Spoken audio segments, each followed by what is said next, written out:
Yeah, hey, welcome America. That's right. This is the Made in America show, along with the Cajun contractor Michael King and the Made America guy himself, Mr. Greg Owens. We want to welcome all our national radio affiliates all across this great country.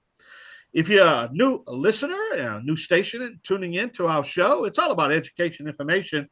And this is the only radio program that deals with made in America issues. Welcome, all of you. We are streaming live on the World Wide Web at hometalkusa.com. Check it out. And if you have a guest or a topic you would like us to discuss here on the show that pertains to Made in America products, theme, legislation, this is the show. And now I'd like to welcome my partner in crime, the Made in America guy himself, Mr. Greg Owens. Greg, how you doing, buddy? It's been a week since I talked with you, man. I've been doing well, Michael. How have you been? Oh, hanging in, my buddy. There's a lot going on, and I always love to have our chat because you're kind of in the inner circle. You pretty much know what's going on in Washington, D.C. There's a lot of information that's being put out there. Some of it's real good. Some of it's false. Some of it's a left issue, right issue. We don't. Greg, how do you swim through all this information to know what's real and not, Greg? Do you have any idea? I don't know. A lot of it, you just got to pay attention to the source of where it's coming from and understand if they're trying to push one agenda or the other, and then apply a lot of common sense and talk to some people who are in the buildings down in DC, behind the scenes, doing the negotiations, and they have some pretty good insights to keep you on track. Well, we've talked about, we have a whole bunch of new audience coming in, and we've talked about the trade legislation. We talked about the tariffs. We talked about a lot of understanding that's going to affecting the companies, affecting the consumer. What are you hearing? What's your latest buzz that you're hearing coming out of Washington right now? Well, I think right now everybody's pretty much in wait and see mode to see how these things all pan out.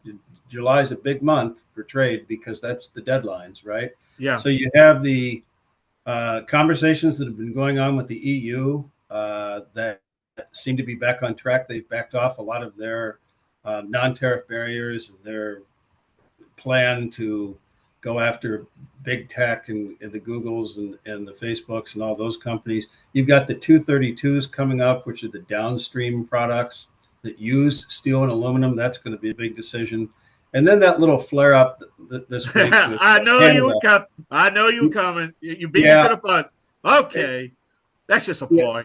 I love it. It's kind of funny. They say, okay, well, if you're going to slap tariffs on that, then fine. Our talks are canceled. Look. And lo and behold, within 24 hours, they're okay. We won't do that. They're back at the table. So, it's entertaining. It would be funny if it wasn't so serious because there's a lot of companies like ours that are waiting for some clarity before we can go out and invest money and bring jobs back to the United States. So hopefully July will be a big positive month for all of us. Well, it's a ploy. Let's face it, Canada's broke. I mean, Canada's got some serious problems right now. And, you had the prime minister that was there, Trudeau, he bankrupted Canada. And then you have a pragmatist come in. He needs to find revenue, man. He needs to find it from somewhere because they're facing some serious problems over there. And he's just testing the waters. He's just throwing it out there. And you saw the response, Greg, what happened. It came back and it flared up. I'm cutting negotiations. No reason why me to talk to you. But look, let's face it. America and Canada is intertwined. I mean, we're just intertwined with each other. I just wish, we just cut out that middle line and just, I'm at the aspect. Look, let's just call it what it is.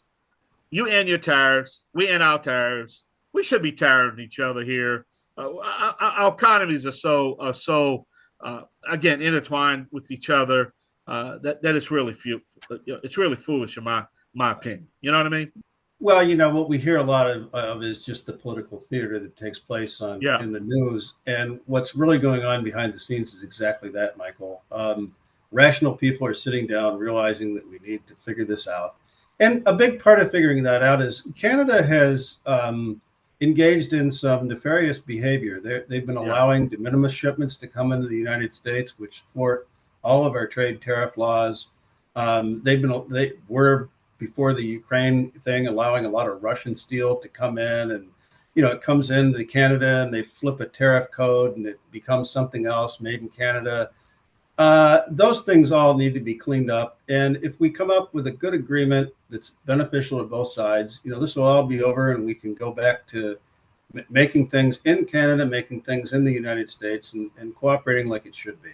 Well, all that liberal social policies in Canada has broke them. I mean, and that's the biggest problem. As long as we have an administration over here that's willing to pay for their country and their social situation. That's where it's been up until now. But now you have an American president that's, we're not even going to pay for our social problems now. That's all being cut out. All that waste, all that spending, all that, Canada's in the same boat, and this is what you get when you have a liberal type or a communist type or a socialist republic. This is what you have. Somebody has to pay for all this stuff. And, we're going to be talking, me and you are going to be talking probably in a couple of months, because the newest thing now, we're not going to get into the political part of New York City right now, but you saw what happened. Democratic candidate is a communist socialist in New York. And that's going to be an interesting situation. The finance capital of the world is going to be run by a communist or a libertarian. Well, I don't know. That election hasn't taken place yet. You know what I mean? If Cuomo stays in there, that'll divide the Democratic vote and with the independent vote. A lot of politics, but that is highly favors the Republicans. So day ain't over yet on that one. So let's talk about our guest. I can't wait to hear Scott Mayer. Let's talk about him a little bit. Scott Mayer is his company is Blue Star NBR, and we're going to find out a little bit about what that's about. And he has sent me a list of a bunch of Made in America topics that he is advocating for, fighting for, whatever you want to call it. And I think it should be a really good conversation and get a different perspective on some of the issues that we've talked about on this show in the past.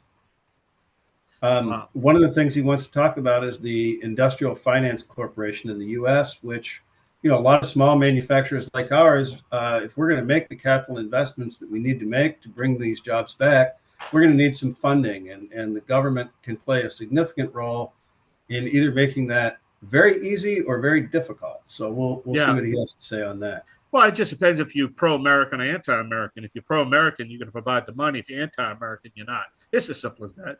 Maybe I'm wrong. I'm just intertwining and interjecting my fifth grade education here. You know what I mean? Well, yeah, right. Well, I don't know if you have, but we participated in some loans that were backed up by the SBA, and it's a very difficult process at times. We were able to get it across the finish line, but hopefully that can be streamlined and broadened to allow more small businesses to make the investments after we get the thing straightened out. Because until that happens, nobody knows what. No, and you made a good point. You got to know what the rules are. As long as you know what the rules are, But the problem is we don't even know. They don't even know what the rules are, because it's make the rule as you go, depending on who's interpreting or who's making the rule. You know what I mean? Right. And then there's two types of rules. There's the executive orders that can change with a stroke of a pen with a change of administration, and then there's rules and amendments and bills that go through Congress that hold a little bit more weight. So we're hoping that at the end of the day, these things get passed by Congress and will survive from one administration to the other. Well, Greg, I tell you, a lot going on. I can't wait to talk to Scott and find out his perspective. And but hey, we're gonna have to take a short break. We've got to pay some bills, and so stay tuned right here. This is the Made America Show. This is the Cajun contractor Michael King, along with the Made America guy. Don't forget to visit our website at hometalkusa.com. When you click there, you can click the Made in America link. Anything you want to know about this show, or if you have a topic, please let us know. All right, we're going to take a break. Got to pay some bills up against the clock. I am the Cajun contractor, Michael King, along with the Made America guy, Greg Wells. We'll be right back. Y'all come back now, you hear?